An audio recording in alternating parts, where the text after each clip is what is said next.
짠.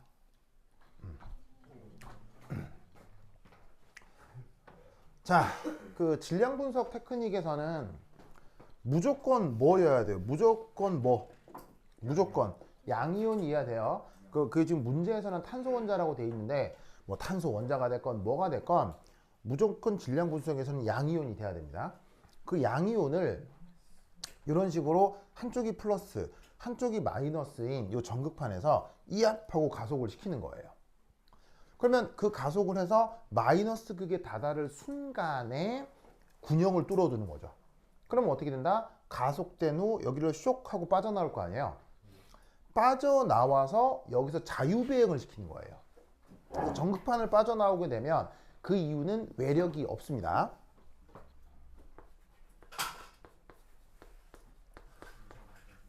그래서 외력 없이 이 녀석이 그냥 슝 하고 비행하는 거예요. 슝 하고 비행해서 최종 어디에 도달하는 디텍터에 도달하게 되고 이때까지의 시간을 측정하는 겁니다.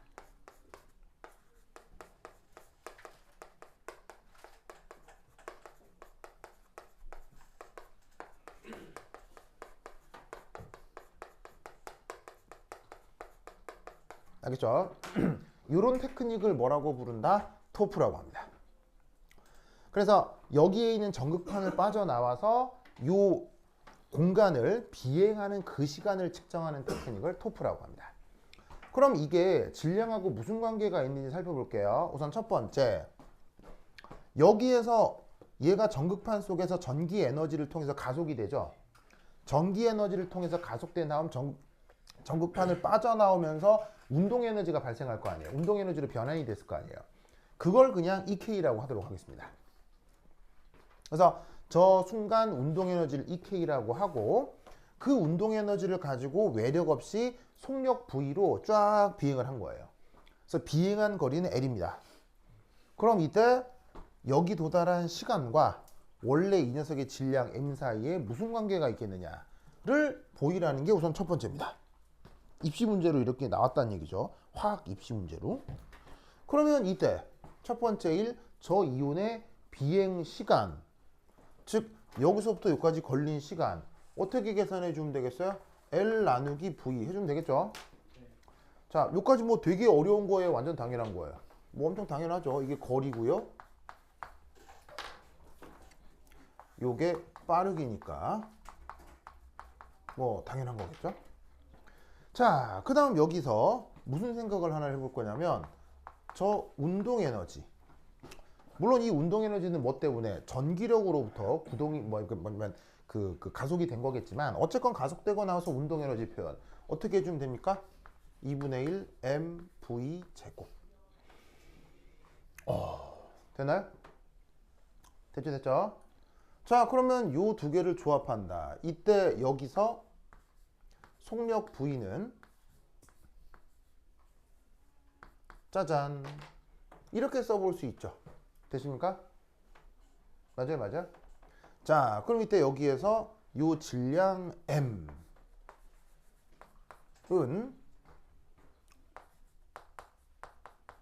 운동 에너지를 속력의 제곱으로 나누어 주면 되겠네요. 됐죠?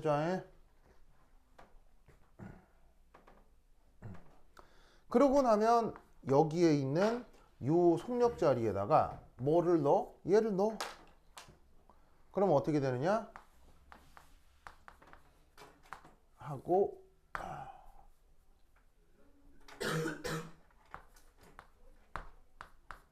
짜잔 이렇게 바뀌겠죠.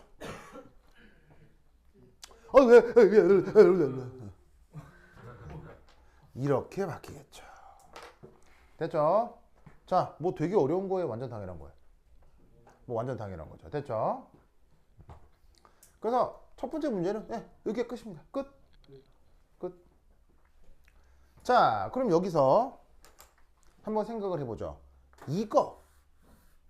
이게 뭘까요? 이게 뭘까요? 이게 뭐예요? 바로 상수죠. 자, L이 뭐예요? L. L이 뭐예요? 바로 여기에 있는 비행거리잖아요. 자, 기계 만들어 놓고 비행거리 막 넓히고 좁히고 막 이럴까요? 한 번 세팅하면 끝이겠죠. 무슨 말인지 알겠어요? 트랙은 딱 정해져 있는 거예요. 그 다음 이 K가 뭐죠? 이 K? 이 순간의 운동 에너지인데 이 운동 에너지는 무엇 때문에 나타나는 거예요? 바로 전기 에너지로 가속해서 만드는 거죠? 어디서? 여기서. 그러면 여기서 이 플러스 전극판하고 마이너스 전극판 사이에 전위차를 V라고 해보자. 이거 딱히 변하겠어요? 이것도 정해져 있겠어요? 정해져 있을 거고 양이온은 무조건 무슨 이온? 무조건 양이온은 플러스 몇 이온? 무조건 1 플러스라고 했죠? 1 플러스가 정해진 전위차로 가속되는 거니까 이때 운동 에너지도 마구마구 변하겠어요? 기계 한번 세팅하면 끝나겠어요? 세팅되면 그냥 딱 바로 정해지는 거라고. 알겠죠? 그러니까 이것도 정해져 있고 이것도 정해져 있고 그러면 누구와 누구 사이의 관계가 나타난다는 얘기예요. 시간과 질량 사이의 관계가 나타난다는 얘기죠. 그래서 얘 구동 방식 이름이 뭐예요? 타임 오브 플라이트라고 했죠? 바로 비행 시간을 측정해서 그걸 바로 질량으로 바꾸는 거예요. 무슨 말인지 알겠죠? 자, 생각해보면 물리학적으로 되게 복잡한 거예요. 아주 단순해요. 아주 단순하죠? 그래서 그리고 단순할수록 그 데이터 분석하기가 불편해지겠어요? 점점 더 정교해지고 편하겠어요? 데이터 분석은 정교해지고 편한 거예요. 구동 방식이 간단할수록. 아시겠죠? 그래서 요즘 가장 많이 쓰는 방식이 바로 요 토프가 되는 겁니다. 무슨 말인지 알겠죠? 그래서 이때 이제 생각할 건 요건 거죠. 3. 바로 무거울수록 저 디텍터에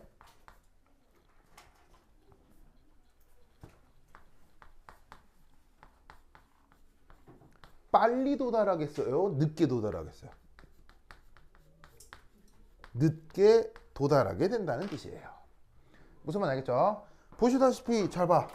시간이 오래 걸렸어? 그건 걔가 무거워서 그래. 무슨 말 알겠죠? 즉 가벼운 애는 빨리 도달할 거고요.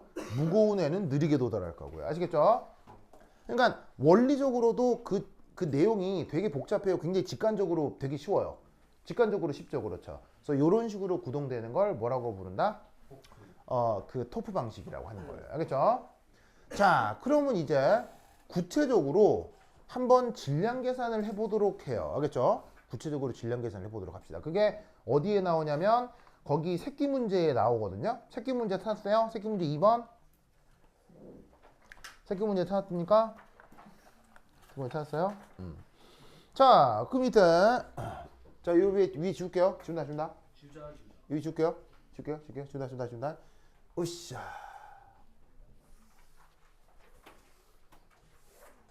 자, 두 번째는 2. 두 번째는 2. 이때 저 운동 에너지는 이 기계 설계상 얼마로 세팅이 되어 있냐면 1.2 곱하기 10의 얼마라고 돼 있어? 10의 8승 줄 퍼 몰. 요걸로 세팅이 되어 있습니다. 세팅이 되어 있고 T는 자, T가 뭐였어요? 방금 아까도 얘기했던 비행 시간이죠. T는 7.0 마이크로 세컨드와 그 다음 7.4 마이크로 세컨드의 두 가지로 측정이 됩니다.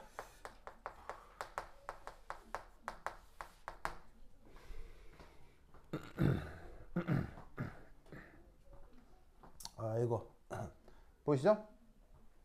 이때 그 질량을 계산해 보라는 문제입니다. 그리고 단 기계의 구성상 비행거리는 1m입니다. 비행거리는 1m입니다.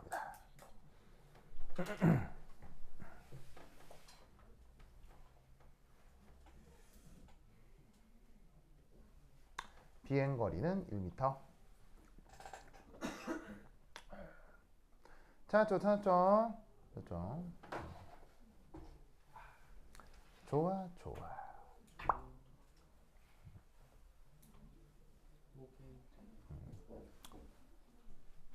자, 됐습니까?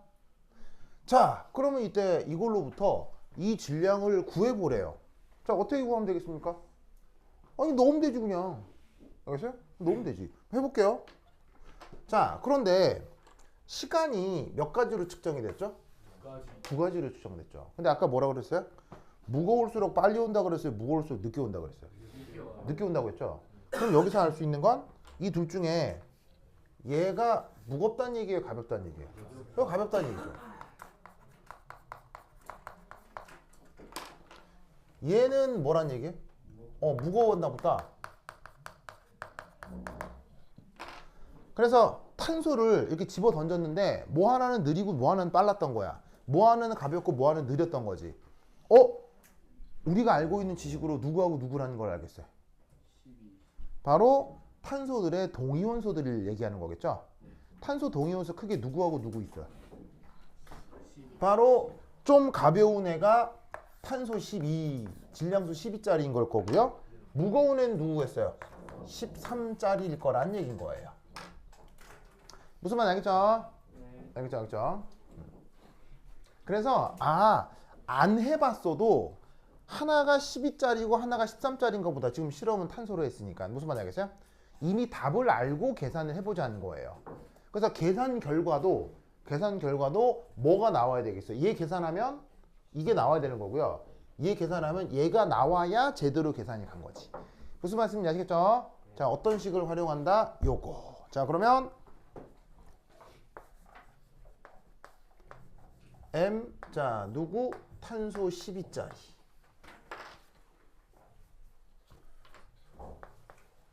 요 계산을 해볼게요.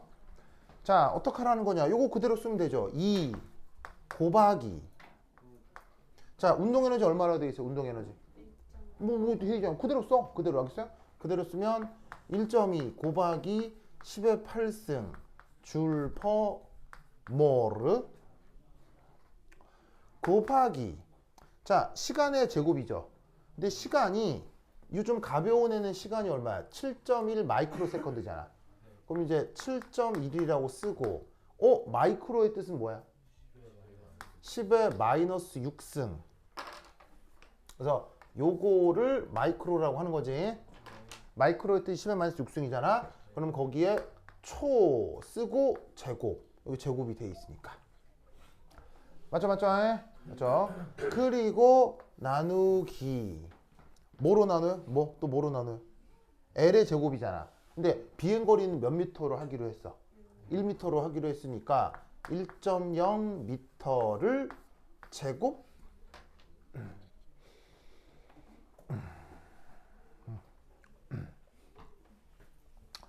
제곱? 되죠? 자, 그럼 이때 여기서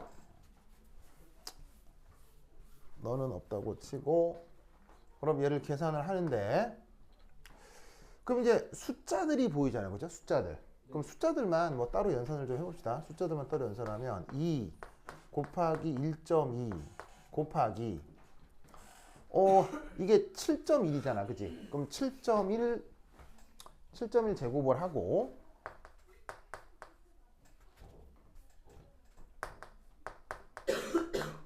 이게 마이너스 6승이지.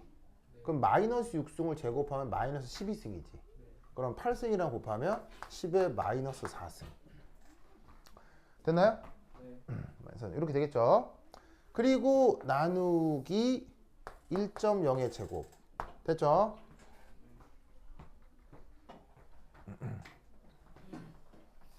됐죠?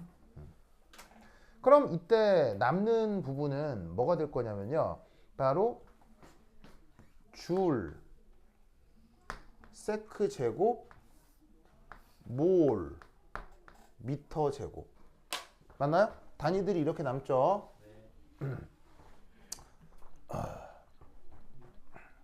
됐죠?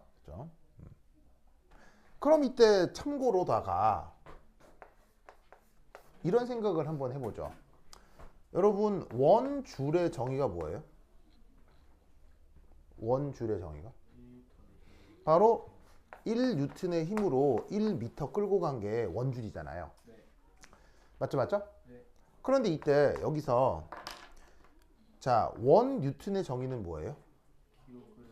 네, 바로 1kg에 1m/s 제곱 가속도를 만들어내는 게 그게 바로 뭐겠어요? 1뉴턴이 되겠죠? 네. 그럼 이걸 조금 정리를 하면 1kg 곱하기 미터 제곱 퍼 세크 제곱 맞나요? 네. 맞나요? 맞죠, 맞죠? 그럼 얘를 다시 한번 정리를 좀 하면 뭐 이렇게 되겠네요. 원줄 곱하기 세크 제곱 나누기 미터 제곱 한 건 뭐가 되는 거예요? 1kg이구나. 맞습니까? 맞아요, 맞아요? 오, 그러면 이만큼이 어디에 있어요? 여기 있잖아요.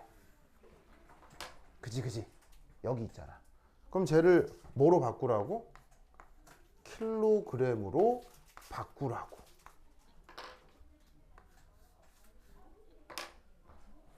자, 여기까지 뭐 대단한 거예요. 충분히 할 수 있어요. 할 수 있습니다. 충분히 할 수 있죠? 그래서 요 뒤쪽에 단위가 줄 퍼 몰, 세크 제곱, 몰에 미터 제곱이라고 돼 있는데 그 단위들을 모아서 킬로그램 퍼 몰이 된다는 걸 알아내면 된다 이런 말이에요. 무슨 말인지 알겠죠? 알겠죠? 그러면 이때 얘를 이제 추가적으로 계산하는 거예요. 자, 그럼 어떻게 되느냐? 2 곱하기 1.2 곱하기 7.1의 제곱 곱하기 1.0인데 이때 사실 요 놈의 뜻은 뭐예요? 얘 뜻은 10의 3승이잖아요. 그럼 10의 3승하고 10의 마이너스 4승을 연산을 하면 뭐가 된다? 10의 마이너스 1승이 되겠죠? 그러면 남는 단위는 뭐가 되겠어요? 그램 퍼 몰이 되겠죠. 됐죠? 그럼 이거 계산해 볼 수 있겠어요? 네. 뭐 이거 할 수 있죠. 알겠어요? 조금 귀찮아도 해볼 수 있는 거죠. 이걸 계산하면 뭐가 나오느냐? 바로 12 근처의 값이 나오게 돼 있다 이런 말입니다. 그래서 여기에 있는 요만큼을 쭉 계산하면 진짜 12가 나와요. 알겠죠? 그리고 단위는 뭐? 그램 퍼 몰. 됐죠? 아! 어떤 숫자에 그램 퍼 몰이 곱해져 있네요. 이런 물리량을 뭐라고 부르죠? 몰러 매스라고 하죠. 우리말 번역 뭐? 몰 질량. 당연히 누구의 몰 질량이겠습니까?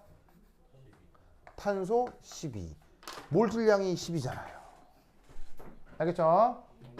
그래서 이 계산을 하게 되면 도달 시간이 7.1 마이크로 세컨드다라고 하는 건 바로 탄소의 의미를 얘기하는 거라는 뜻이에요.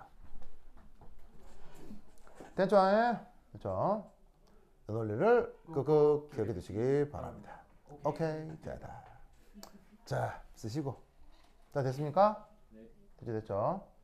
그러면 이 계산을 누구한테 또 그대로 반복하면 되겠어요? 바로 여기에 있는 7.4. 요게 그대로 반복하면 되겠죠? 그럼 그것을 그대로 반복한다고 만약에 치자. 그러면 마찬가지로 13짜리 탄소에 그 계산을 적용한다. 그러면 이거 그대로 써주면 돼요. 그대로 쓰면 될 거 아니에요. 자, 2 변하나요? 2 변해요? 변할 리가 없죠. 1.2 변하나요? 변할 리가 없죠. 7.1을 뭐로 바꾸기만 하면 돼요? 7.4로 바꾸면 되는 거죠. 그래서 7.1이었던 걸 7.4로만 바꿔주면 돼요. 그 다음 자릿수 10의 마이너스 1승 변해요 안 변해요? 그 안 변하겠죠. 그 다음에 비행거리 1m 변해요 안 변해요? 안 변하겠죠. 얘를 얘로만 바꿔주면 되는 거예요. 그리고 단위도 같겠어요 다르겠어요? 단위도 똑같겠죠. 이거 계산해 주시면 13 나오게 됩니다. 그래서 누구라는 거? 질량수 13짜리 탄소의 존재를 이렇게 표현하는구나 를 알아내면 된다 이런 말이죠. 됐습니까? 이 원리를 꼭꼭 기억해 두시기 바랍니다. 오케이, 됐다. 이때 여기에 있는 gm몰 있죠. gm몰을 다른 말로 AMU라고 쓰기도 합니다. 알겠죠? 이 AMU는 뭐 줄임말이냐면 오토믹 매스 유닛, 요거를 줄임말입니다. 그래서 원자 질량 체계로 번역을 하는데 그냥 gm몰을 AMU로 쓴다 이렇게 생각하셔도 돼요. 알겠죠? 그래서 문제를 읽으면 거기 AMU라고 되어 있는데 그 AMU가 저 gm몰을 뜻한다 이렇게 생각해 주시면 됩니다. 경근, 왜 사람이 기절하고 그래요? 경근 힘내주세요. 됐죠? 힘내주세요. 오케이, 됐다. 자,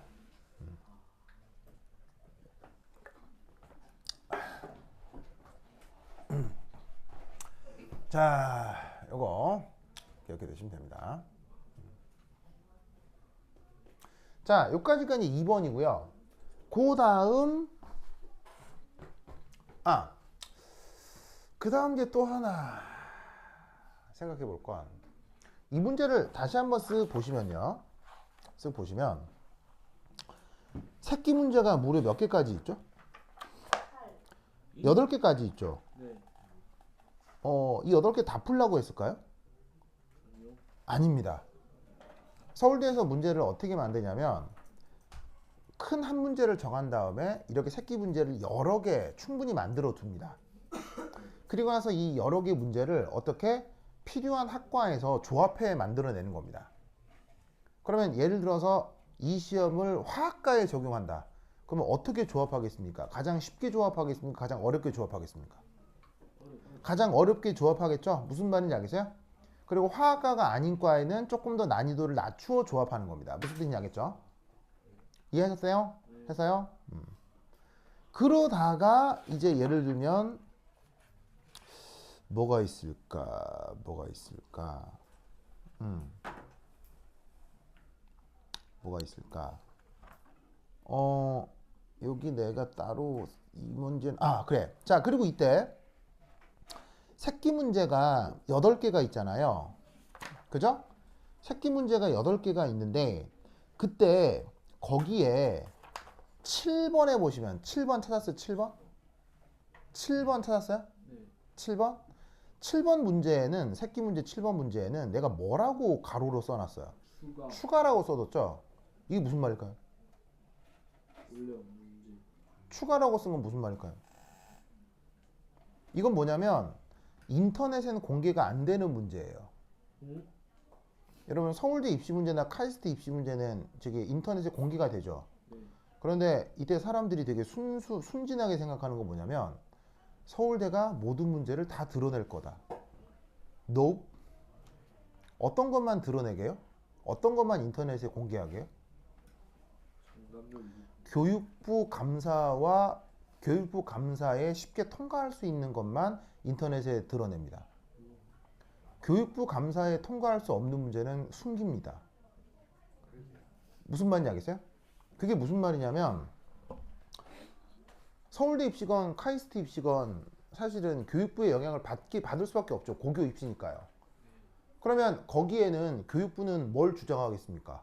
수능 커리큘럼에 맞추길 원하겠어요? 벗어나길 원하겠어요? 맞추길 원하겠죠. 그래서 수능 커리큘럼으로 설명할 수 있는 것만 인터넷에 올려놓는 겁니다. 그런데 서울대나 카이스트는 어떤 학생을 뽑고시켰어요? 그냥 잘한 애들 뽑고시켰죠. 그래서 이 심층 면접 문제는 뭐가 있냐면 심사위원들만 볼 수 있는 추가 문제가 들어가 있습니다. 무슨 말인지 알겠어요? 종이에 나오지 않는 추가 질문지가 그 채점을 하는 교수들한테 제시가 되어 있어요. 그래서 어떻게 하냐면 여기까지 대답을 했으면 추가 문제를 질문해서 추가 득점을 받을 수 있습니다. 라고 거기 교환에 나와 있어요. 무슨 말인지 알겠어요? 이해하셨어요? 그러면 이 말은 무슨 말이냐면 나중에 여러분들이 서울대나 카이스트 시험을 보게 된다면 여러분들이 받은 시험지에 있는 걸 열심히 잘 풀었어요. 열심히 잘 풀었어요. 근데 갑자기 교수가 어머 그런데 학생 교수가 말을 걸어. 무슨 말인지 알겠어요? 어머 학생 그런데 이건 어떻게 생각해요? 라고 교수가 문제집에 그 종이에 없는 질문을 해. 이게 무슨 의미일까요? 이게 무슨 의미일까요? 왔다. 네, 왔다는 거예요. 너의 합격은 이미 50% 이상이라는 얘기예요. 무슨 말인지 알겠어요? 근데 뭔 말인지 알겠어요? 지금까지 매우 잘했다는 거예요. 지금까지 매우 잘했고 여기서 추가 득점을 받으면 그냥 너는 바로 합격이라는 얘기인 거예요. 이게 심층이 구동되는 방식이에요. 알겠죠? 그러니까 여러분들은 그 시험장에서 뭘 기대해야 돼요? 교수가 나한테 말을 거는 걸 기대해야 돼요. 알겠어요? 그 채점 하는 사람이. 무슨 말인지 알겠죠? 근데 어떤 경우도 있겠어요. 어떤 경우도. 내가 말을 다 끝낼 때까지 교수가 나한테 한마디도 안 해요. 무슨 말인지 알겠어요? 한마디도 안 해요. 그러면 이거는 합격 확률이 50%보다 조금 낮다는 거예요. 무슨 말인지 알겠어요? 조금 낮다는 거예요. 자, 어떤 경우가 있을 수 있냐면 내가 문제를 막 푸는데 내가 잘 모르겠어. 그래서 어디선가 들은 얘기는 있어서 앞에 앉아있는 사람들이 사람이니까 조금 불쌍하게 보여서 힌트를 얻어내기 위해 내가 앉아있는 심사위원들한테 저 교수님 여기서 제가 조금 막혔는데 힌트를 좀 받을 수 있을까요? 라고 내가 말을 하고 있어. 그러면 합격 확률은 30% 미만이에요. 무슨 말인지 알겠어요? 알겠어요? 내가 완전히 끝날 때까지 교수가 한마디도 안 한다. 그러면 합격 확률이 50% 조금 낮은 거고요. 교수가 한마디도 안 하는데 내가 먼저 물어본다. 합격 확률은 30% 미만이에요. 교수한테 질문해도 되느냐? 질문해도 구속되진 않거든요. 이렇게 형사입건 되지는 않는데 교수에게 내가 먼저 질문한다? 거의 떨어졌다고 봐야 돼요. 왜냐면 그 자리에는 그냥 만만한 애들만 와요. 진짜 잘하는 애들이 다 와요. 진짜 잘하는 애들이 많이 오기 때문에 걔들 뽑기 바쁘지 여러분들한테 질문에 대해서 대답을 해주고 여러분들이 답이 나오도록 유도해줄 만큼 그 사람들이 제너러스하지가 않아요. 무슨 말인지 알겠어요? 그런 상황에서 가만히 있는데 교수가 나한테 질문을 먼저 한다. 이건 합격이란 얘기예요. 거의 합격이란 얘기예요. 무슨 말인지 알겠죠? 여러분들이 그런 상황을 맞이하길 바랍니다. 알겠죠? 그래서 교재 16페이지 한번 보실까요? 교재 16페이지 찾았어요? 교재 16페이지 찾았어요? 16페이지 보시면 제목이 오피셜 코멘터리 앤 앤서죠? 오피셜 코멘터리 앤 앤서 찾았습니까? 오피셜이 무슨 뜻이겠어요? 서울대 답안지란 얘기예요. 서울대가 제시하는 답안지예요. 이 서울대가 제시하는 답안지는 공개돼요, 안 돼요? 안 되죠? 안 되죠? 안 됩니다. 안 됩니다. 근데 나는 알고 있다고요. 어떻게요? 그러니까 전문가죠. 그러니까 전문가죠. 그래서 교수들이 받아보는 교환지에 거기 보시면 면접위원 참고사항이라고 돼 있죠. 면접위원 참고사항이 이렇게 돼 있잖아요. 계산 과정 확인 시간이 부족한 경우 각 동의원수의 질량 해서 이거를 보고 그 면접위원들이 채점하는 거예요.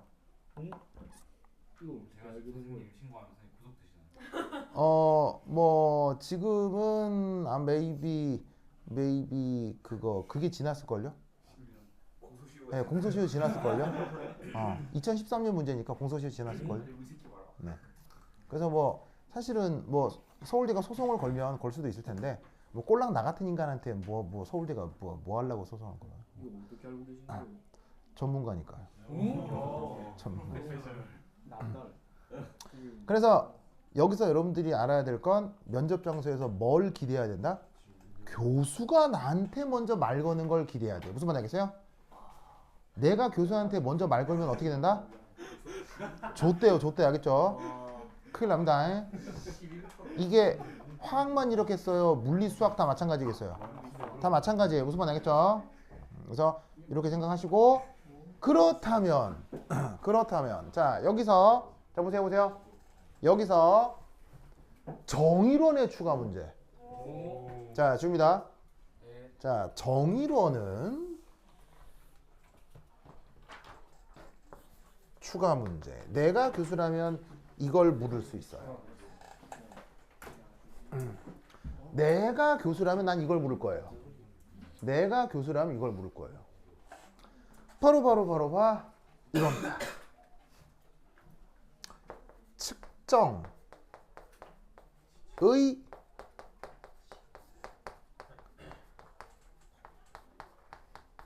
오차를 줄이려면 어떻게 하면 될까요?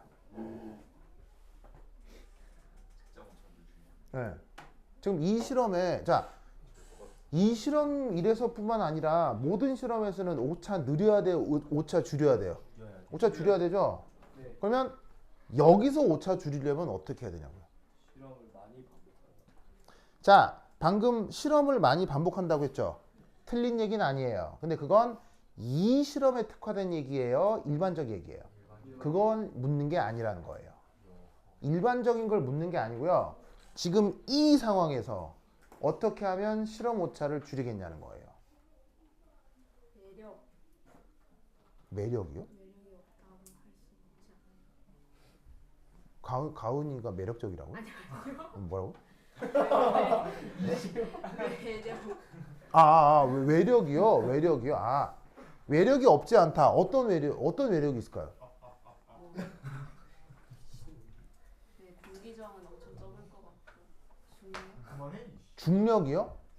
중력? 중력은 이렇게 조그만 입자에 대해서는 거의 영향이 없습니다. 근데 그 중력 전에 가은이가 굉장히 중요한 얘기를 했습니다. 거리를 줄여요? 거리를 줄인다. 진공 상태로. 정답! 박수! 이 실험의 핵심은 뭐냐면 진공입니다. 이게 아까 가은이가 얘기했던 공기저항과 직접적 관계가 있는 거죠. 공기저항이란 어떻게 나타나는 거죠? 공기저항이란 어떻게 나타나는 거죠? 입자마리.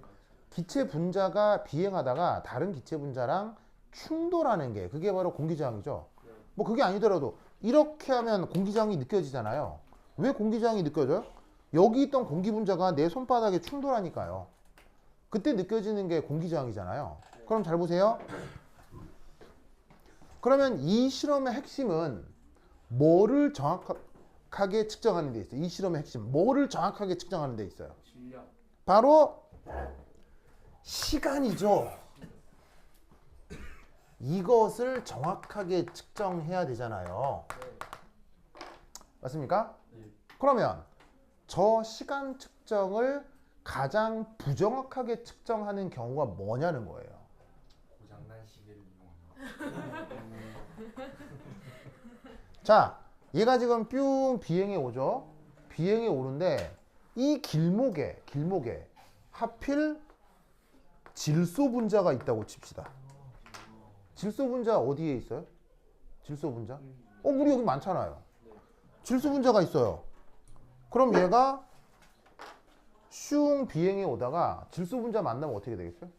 삥. 탱 튕겨나갈 거 아니에요? 그럼 얘 비행거리가 같아져요? 비행거리가 막 달라져요? 달라지죠. 비행거리가 달라지니 시간도 같아지겠어요? 달라지겠어요? 막 달라지고 오차가 생기게 되겠죠. 무슨 말 알겠어요? 그러면 얘가 비행에 올 때 중간중간에 질소기체, 산소기체가 있으면 되겠어요? 안 되겠어요? 안 되겠죠? 얘네들을 없애주는 방법이 뭐란 얘기예요? 진공. 그래서 얘는 완전히 실링돼 있어요. 완전히 패킹돼서 특히나 이 공간은 완전 초진공 상태예요. 무슨 말 알겠죠? 저 안은 초진공 상태입니다. 그래서 이렇게 세팅을 하면 요 녀석의 실험 오차를 줄일 수 있습니다. 아시겠죠? 그래서 이 토프 장치는 저 공간을 진공으로 만들어주는 진공 프레셔가 같이 달려 있어요. 무슨 말인지 알겠어요? 그런데 이제 참고로 진공 장치가 이게 굉장히 비쌉니다. 진공 장치가 굉장히 비쌉니다. 그래서 이 토프의 핵심은 이 녀석을 이온으로 만들고 비행시키고 거기에 있는 게 아니고요.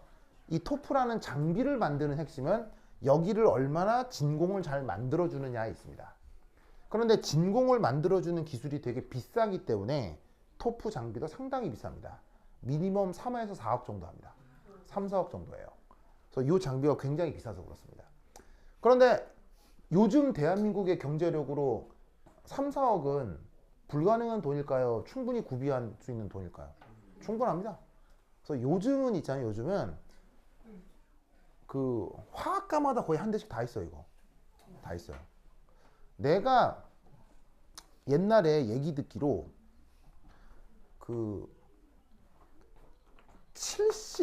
70년대에 서울대 70년대 서울대 자연대 전체에, 그러니까 자연대 전체니까 화학과뿐 아니라 물리, 화학, 생물학 다 합쳐서겠죠.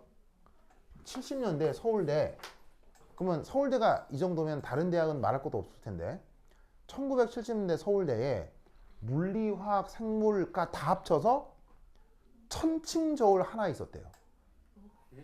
천칭 저울 한 개 있었대요. 한 개 있었대요. 그래서 천칭 저울로 질량을 재하면 실험을 할 거 아니에요. 그 저울로 질량 재는데 2시간 걸린대요. 학생들이 줄을 쫙 서 있어가지고. 그게 대한민국의 1970년대예요. 무슨 말인지 알겠어요? 전 세계 최극빈 국가 중에 하나. 무슨 말인지 알겠어요? 최빈 국가 중에 하나가 대한민국이었어요. 1960년대, 70년대. 그런데 요즘은 3, 4억짜리 장비를 과가 하나씩 다 가지고 있어요. 무슨 말인지 알겠어요? 그게 대한민국이에요. 무슨 말인지 알겠죠? 그래서 지난 한 60, 70년 사이에 대한민국에선 진짜 큰 변화가 일어났었던 거죠. 무슨 말인지 알겠죠? 그래서 이 초진공 장치가 필요하다라는 거 기억해 두시고요. 자, 그 다음. 자, 섰습니까? 자, 중간에 지운다. 지운다. 경근. 힘내주세요. 힘내세요. 자, 그 다음 외칠게요. 지운다. 으쌰. 네, 서울대 면접관이랑 친분이 있으신 거예요? 네, 뭐라고요? 서울대 면접관이랑 친분이 있으신 거예요? 아, 뭐 글쎄요. 자, 전문가. 전문가입니다. 전문가입니다. 자, 세 번째. 자, 붙어 있는 세 번째 문제를 보면 탄소의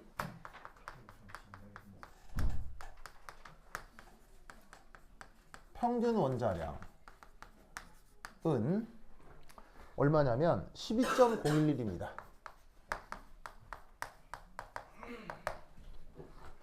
이때 각 동위원소의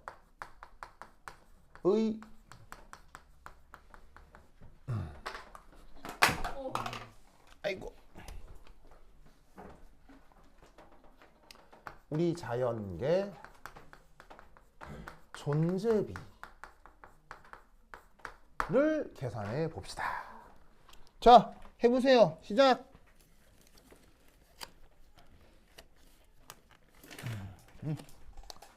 뚜루루루루 해보세요.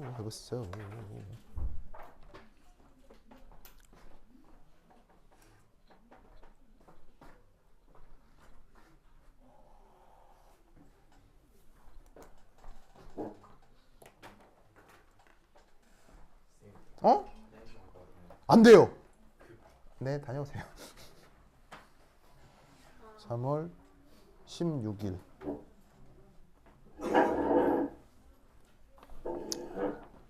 자, 승원아. 여기 출석부 이름 좀 쭉 적어주세요. 다 적어요? 아니, 근데 돌리시면 돼요. 아니, 뭐 적어주시면 적어줘도 되고요. 뭐 아니면 뭐 돌리셔도 되고요. 뭐 편하시면 돼요. 자, 봅시다.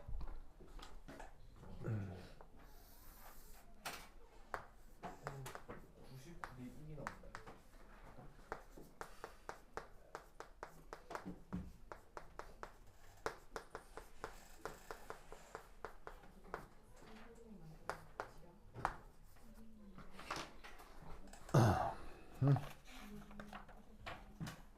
보자 보자.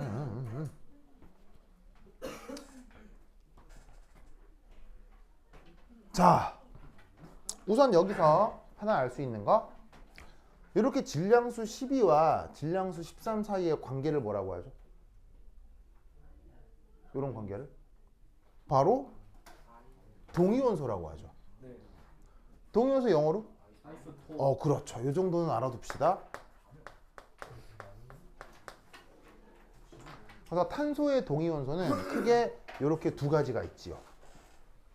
맞습니까? 맞습니다. 이럴 때 이 탄소 12의 원자량 얼마입니까? 12. 12죠. 12. 그리고 13의 원자량은 얼마입니까? 13의 원자량. 13 근처입니다. 아시겠죠? 그래서 탄소 12는 이게 기준이 되기 때문에 이그젝트 정확하게 원자량이 12입니다. 아시겠죠? 네. 10입니다. 그런데 13은 원자량이, 잠깐만요. 내 데이터가 있어. 잠깐만 기다려봐.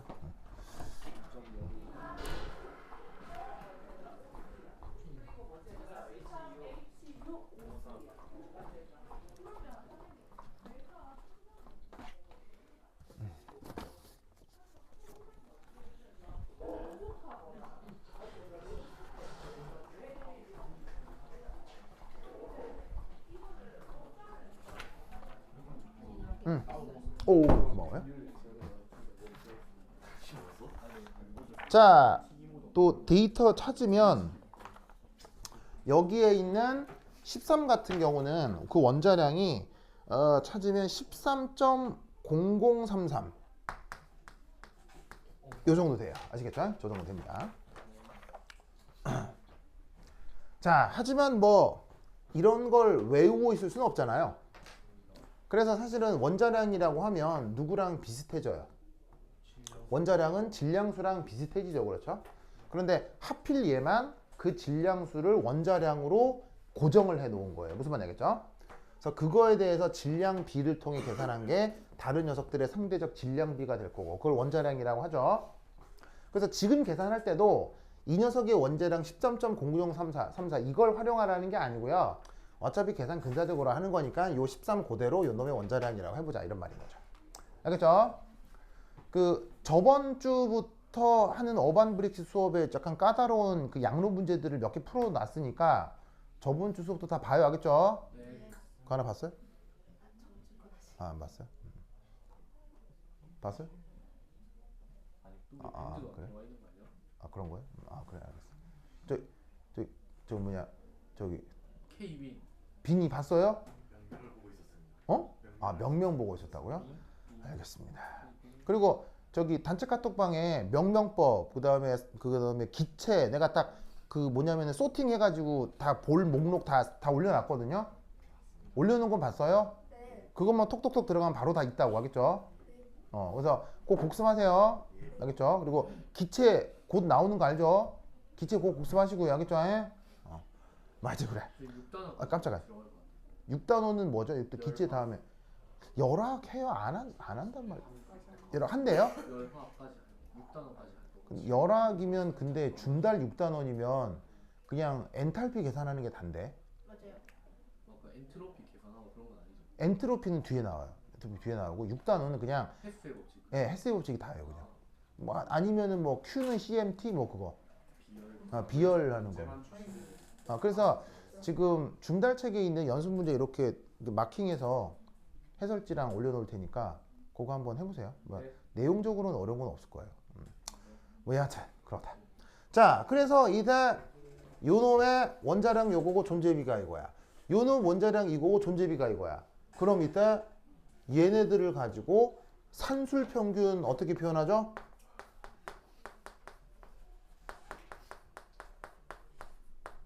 산술 평균 어떻게 써요? 별량 XY, GY. 확률 봐. 별량에다가 뭘 곱해요? 확률을 곱해요. 별량에다가 뭘 곱해요? 확률을 곱해요. 그래서 뭐예요? 더해요. 다 더하면 그게 뭐가 나온다? 12.011이 된다는 얘기죠. 무슨 말 알겠죠? 네. 여기에 나와 있는 존재비가 다른 말로 보겠어요. 존재비가 다른 말로 확률이겠죠? 확률이겠죠? 그래서 통계적으로 여기서 써놓은 12, 13이 별량이고 PQ 각각이 그 각 별량의 확률이고 이 얘기는 너무너무 많이 했죠. 그리고 당연히 PQ는 확률이니까 P 더하기 Q는 뭐가 돼야 되겠어요? 1 됐죠? 그러면 간단한 연립방 형식을 풀면 되니까 그걸 풀면 어디 갔어? 풀면 바로 봐. 이때 P가 얼마가 나오냐면 0.989가 되고 요 Q가 1 빼기 하면 되니까 0.011 알겠죠? 이런 식으로 존재비를 표현할 수 있으면 되겠습니다. 됐죠? 꼭 기억하세요. 됐죠? 그래요. 자, 그리고 여기 붙어있는 새끼 문제들이 3번부터 뭐 됐다 많아요. 3번부터 이제 됐다 많은데 그 문제들은 나중에 여러분들이 개인적으로 조금 더 풀어봐 주시기 바랍니다. 그렇죠? 해설지도 있으니까 보면 되고요. 그 다음에 내가 앞으로 설명할 내용하고도 겹치기 때문에 그 나중에 4번부터 8번까지는 여러분들이 개인적으로 공부를 해주시면 좋겠어요. 됐다. 자, 그리고 이때 뭐 굳이 이제 이런 표현을 해볼 수도 있는데 P가 0.9899, Q가 0.011이잖아요. 그럼 이제 이때 뭐 이런 표현을 쓰기도 해요. 비례식으로 한번 써보자. 그러면 0.989 대 0.011 이란 얘기잖아요. 그럼 얘 바꾸면 대략 어느 정도로 표현되느냐? 대략 90대 1 정도 표현할 수가 있어요.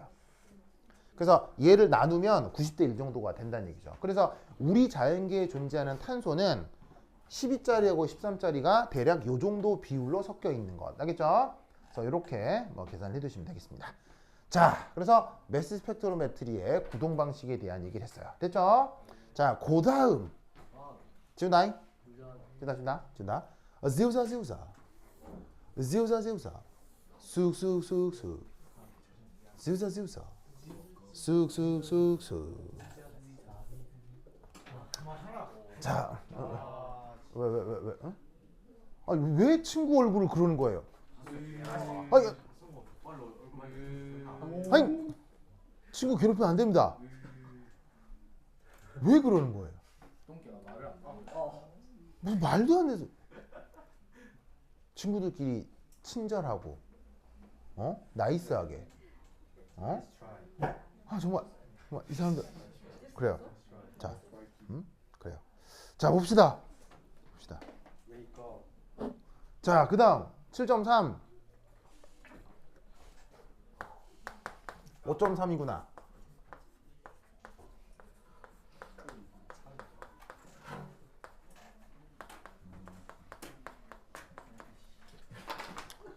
요 부분이 입시에 아주 많이 나옵니다.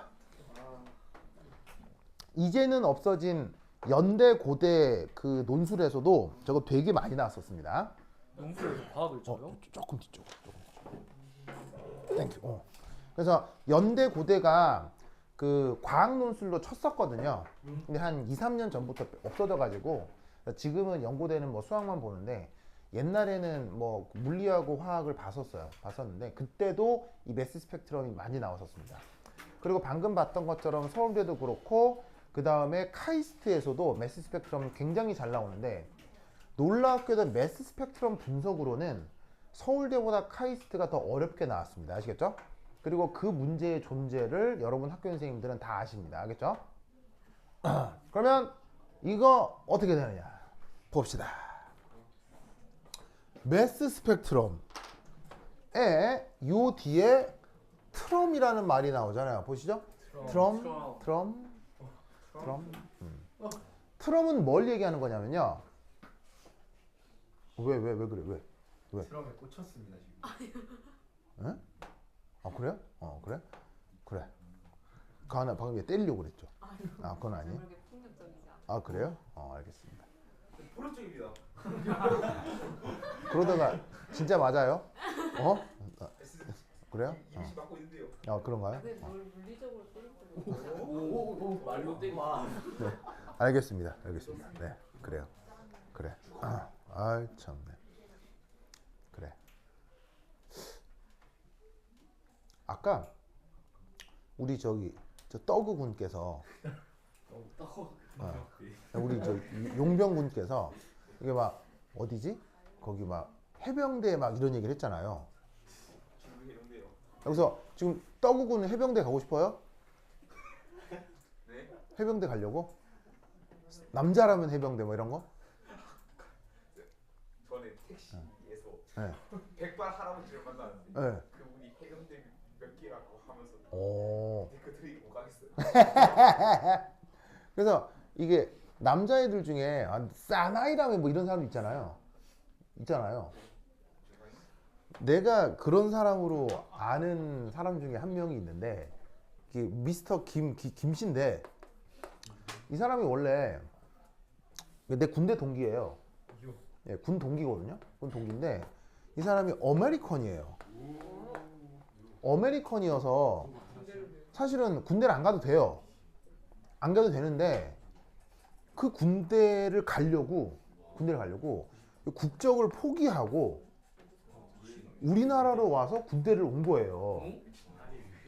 정말이에요. 왜냐하면 이 사람이 전형적으로 사나이가 뭐 이런 사람이에요. 아메리컨인데 이게 군사훈련에 대한 로망이 엄청난 사람이었어요. 그래갖고 이제 내가 장교니까 장교 동기로 같이 온 거죠. 그래가지고는 그 장교 훈련을 같이 받고 이제 같이 임관을 했을 거 아니에요? 그랬는데 이 사람이 아메리칸이고 이게 다음에 또 학벌도 좋아요.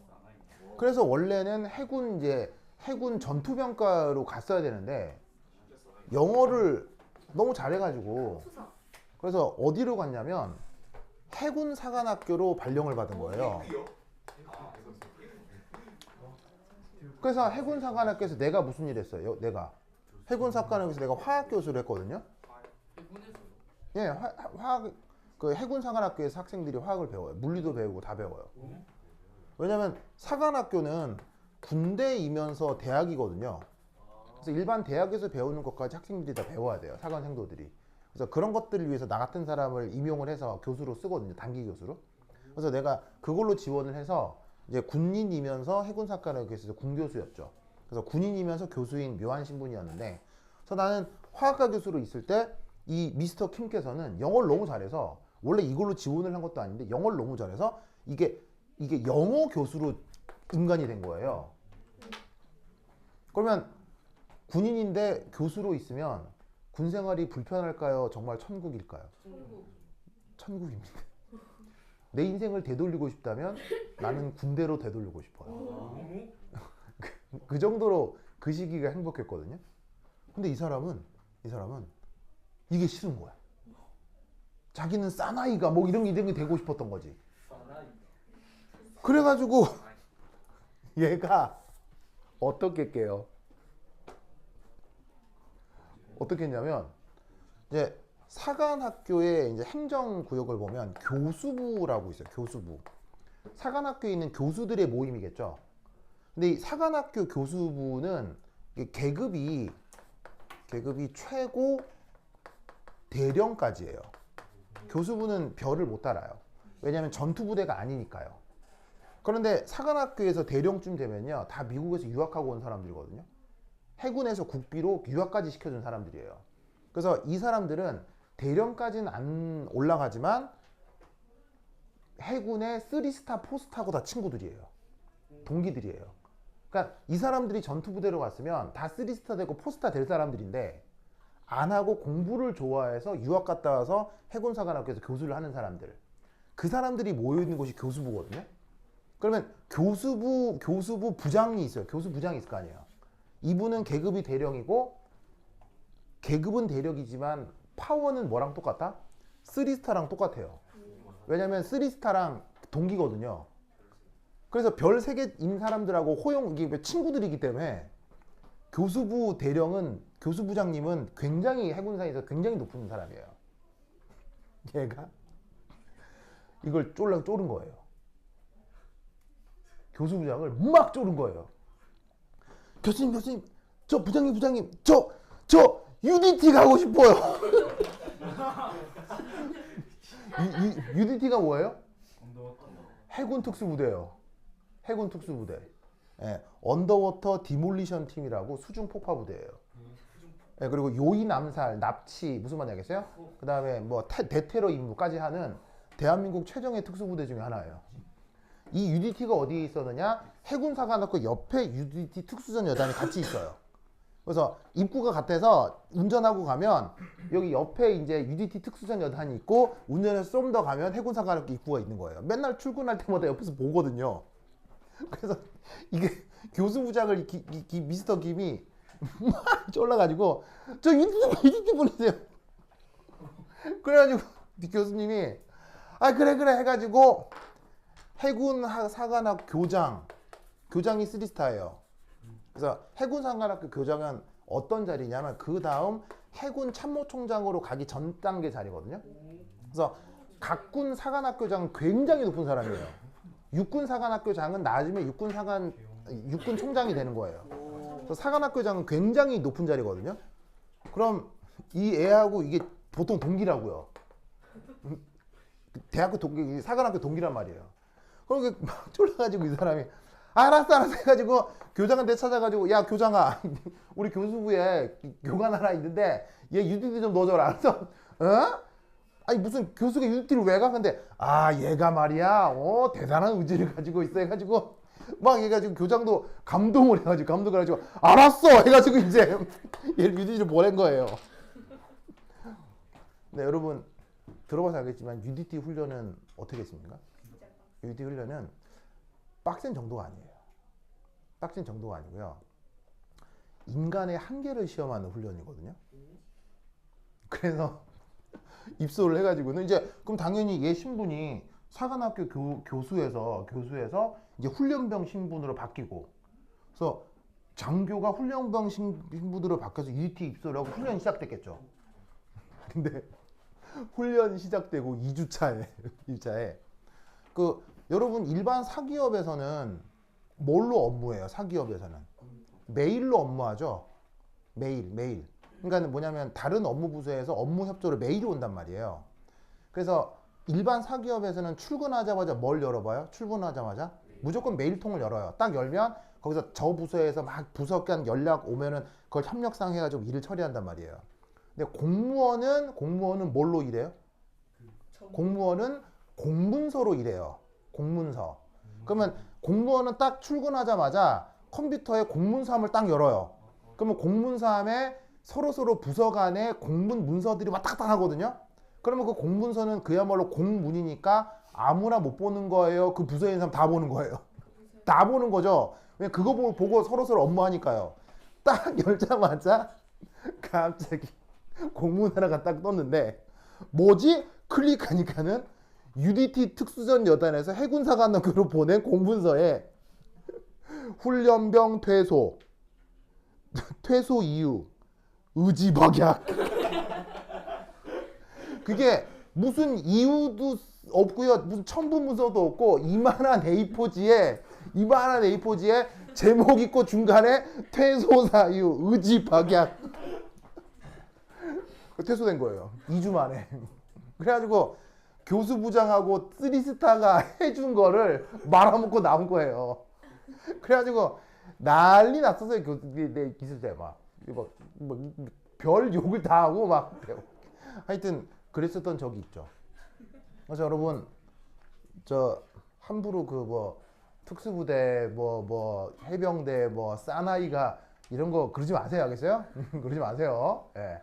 굉장히 부끄러운 일이 벌어질 수 있습니다. 네, 갑자기 우리 떠구구를 보니까 갑자기 여러 가지 생각이 나서 떠구군 막 갑자기 뭐 특전사 간다 뭐 그런 생각하지 마요. 알겠죠? 막방하겠습니다. 그래? 그러지 마. 하여튼 그렇다. 네. 갑자기 떠구군을 보니 여러 가지가 생각이 나는군요. 준우는 네. 살 빼가지고 공익 간다는데요. 뭐라고요? 준우는 공익 간대요. 공익. 그래요. 하여튼. 자, 보자. 그래서 이 매스 스펙트럼은 어떤 어근을 갖는 거냐면 트럼이라는 말이 그림이라는 뜻이에요. 혹은 그래프. 그래서 아까 얘기했던 뭐 섹터 방식이 됐건 아니면은 쿼드로폴 방식이 됐건 토프 방식이 됐건 실험을 했을 거 아니에요. 실험에서 나온 결과를 뭐로 그린 것? 실험에서 나온 결과를 뭐로 그린 것? 그래프로 그린 것. 그런 걸 전문 용어로 스펙트럼이라고 부르는 거예요. 무슨 말 알겠어요? 그러면 얘를 어떻게 분석하느냐의 분석 테크닉이 있을 거 아니에요. 그 분석 테크닉도 제대로 배우려면은 한 달은 배워야 돼요. 무슨 말 알겠죠? 그런데 그 분석 테크닉 중 기본적인 내용이 어디에서 출제된 적이 있다? 카이스트에서 출제된 적이 있어요. 무슨 말 알겠죠? 그러면 그거를 살펴볼 겁니다. 그리고 묘하게도 요즘 얘가 수능에서도 나옵니다. 알겠죠? 아주 기초적으로 수능에서도 출제되기 때문에 요즘 입시에서 이런 것들이 많이 나오므로 알아두셔야 해요. 알겠죠? 그래서 이번 시험에도 나올 가능성이 있으니까 어떻게 하는지 봅시다. 근데 크게 어렵지 않습니다. 자, 우선 첫 번째 1. 수능 혹은 각 대학 입시에 나왔던 몇몇 예시들을 보여드리겠습니다.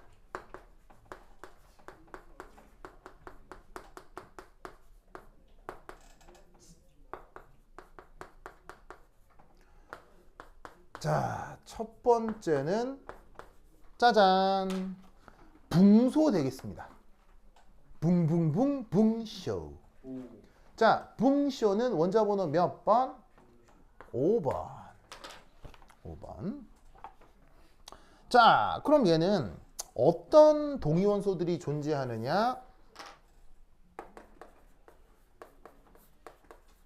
크게 두 가지가 있습니다. 질량수 10자리와 질량수 11자리. 보이시죠? 그럼 얘네들의 원자량.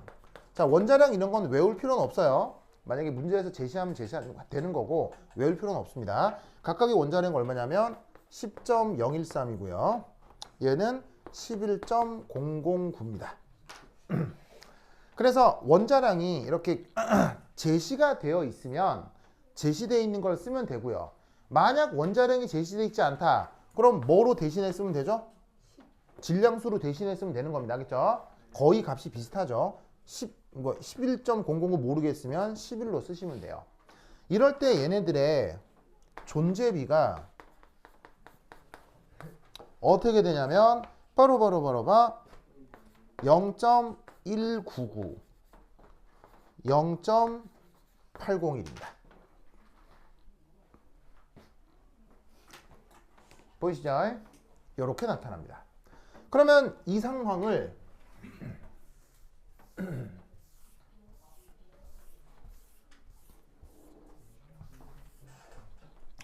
자, 우선 첫 번째 그러면 평균 원자량 어떻게 생각하면 되겠습니까?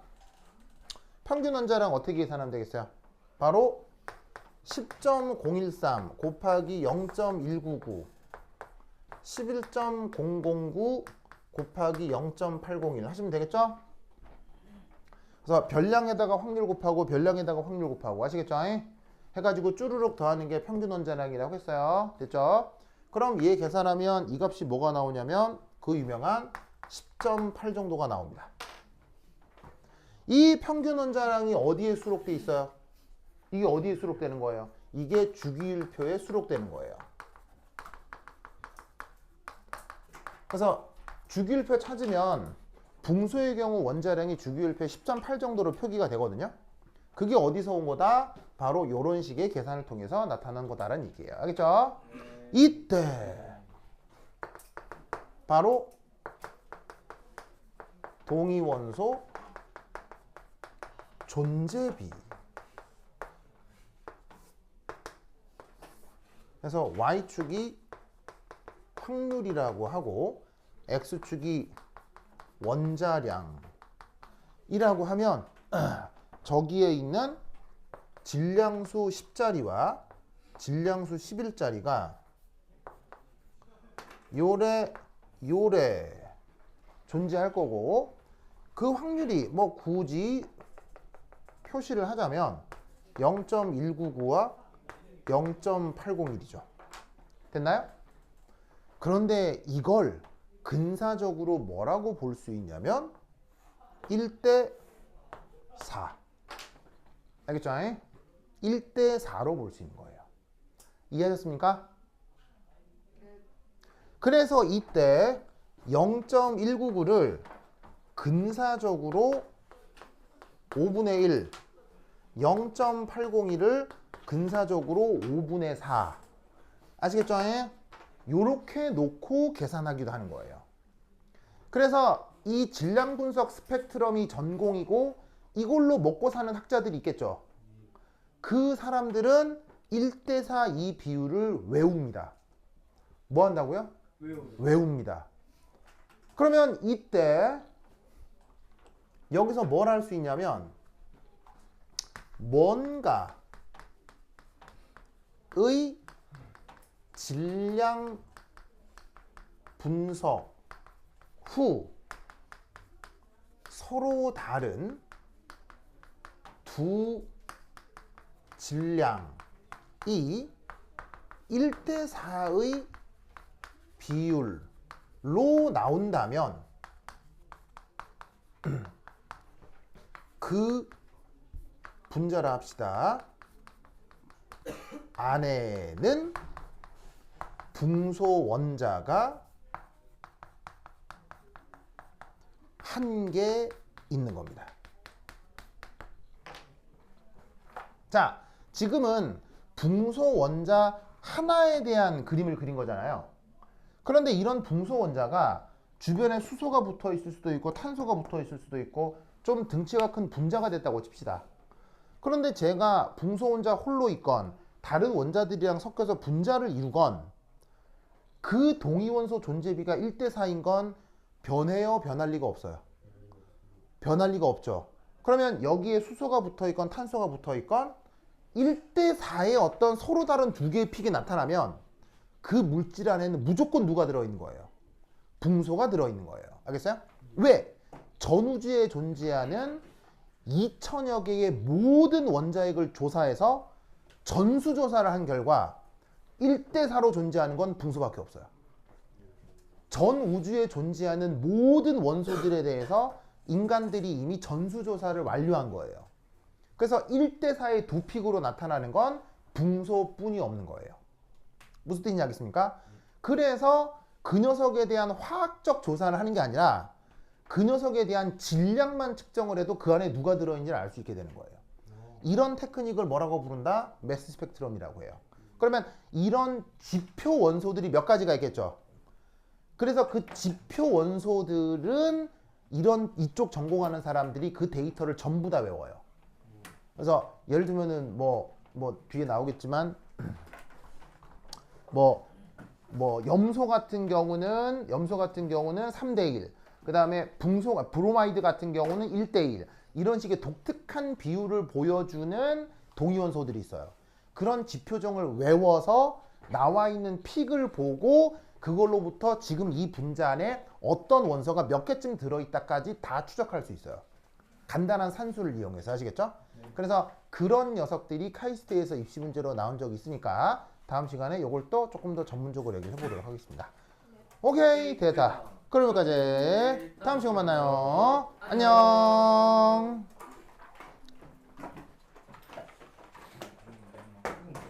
지원이도 안녕.